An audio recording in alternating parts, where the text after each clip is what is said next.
तारीख पढ़ो, कितनी दिल आवेज तारीख है। मक्के में एक अमीर तरीन खातून है जिसके बेटे का नाम मुसअब है, और वो अपने बेटे को इतना खूबसूरत लिबास पहनाती है और इतने खूबसूरत खुशबू और अतर उसको लगाती है कि मुसअब बिन उमैर जिन गलियों से गुजरते थे देर तक वो गलियां महकती रहती थी। लोग कहते थे यहां से मुसअब गुजर के गया होगा इसलिए ये गलियां महक रही हैं। अच्छा, फिर मुसअब पे नजर पड़ती है मेरे मोहम्मद अरबी की, और मुसअब बिन उमैर हुजूर की जुल्फों का असीर हो जाता है। मां काफिरा है, जब पता चलता है तो उसका लिबास भी छीन लेती है, सहूलतें और आसूदगियां भी वापस ले लेती है। फिर वो वक्त भी आया कि मुसअब बिन उमैर हबशा की जानब हिजरत कर जाते हैं। मक्के के हालात कुछ थोड़े से खुशगवार नजर आए तो वो हबशा से वापस मक्के जब पलटे तो उनके बदन पे जो चादर थी वो जगह जगह से फटी हुई थी। मेरे आका करीम अलैहिस्सलाम ने देखा तो हुजूर की आंखों में आंसू टपकने लगे। कहा, ये वही मुसअब है जो इतना खुशपोश नौजवान था कि मैंने पूरे मक्के में इससे खूबसूरत लिबास पहनने वाला कोई दूसरा शख्स नहीं देखा, और आज मेरे मुसअब को पहनने के लिए जो चादर मुयस्सर है वो भी जगह जगह से फटी हुई है। ये इस्लाम की गुर्बत की कहानी है, और आज उहद में यही मुसअब बिन उमैर शहीद हो जाते हैं और उनके लिए कफन भी दस्तयाब नहीं है। हुजूर ने कहा, जो मेरे चचा के लिए 2 चादरें लाई हैं उनमें से एक का कफन मुसअब को दे दो ना, और दूसरी चादर से कफन मेरे चचा को दे दिया जाए।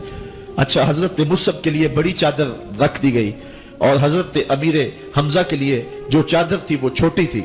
अगर सर ढांपते थे तो पांव नंगे हो जाते, अगर पांव ढांपते थे तो सर नंगा हो जाता। हुजूर ने फरमाया, मेरे चचा का सर ढांप दो और पांव के ऊपर इज़्खर नामी घास डाल दो।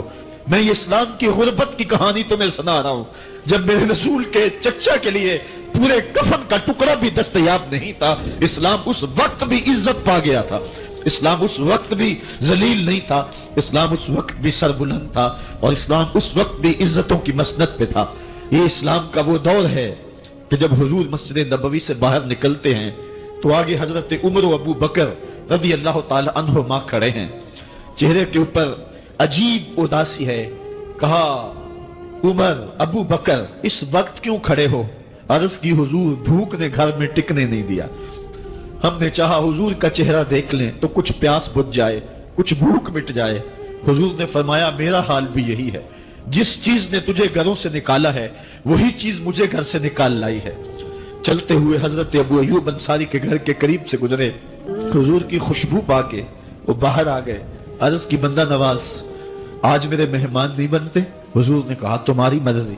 घर ले गए, चटाई बिछाई, हुजूर को बिठाया, घर वालों को बकरी का बच्चा ज़बह करके दिया।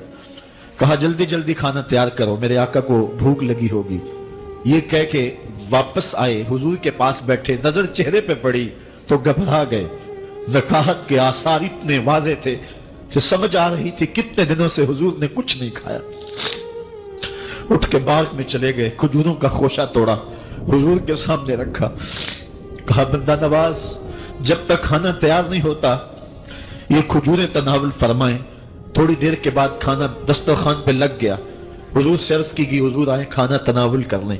हुजूर ने दस्तरखान पर तशरीफ फरमा हो करके हुजूर ने कपड़ा उठाया तो हुजूर ने जब देखा कि खाना है तो हुजूर ने एक रोटी ली और चंद बोटियां उठाई और एक खादम को बुला करके कहा, जाओ हमारे घर ले आओ, मेरी बेटी फातिमा कितने दिनों से भूखी।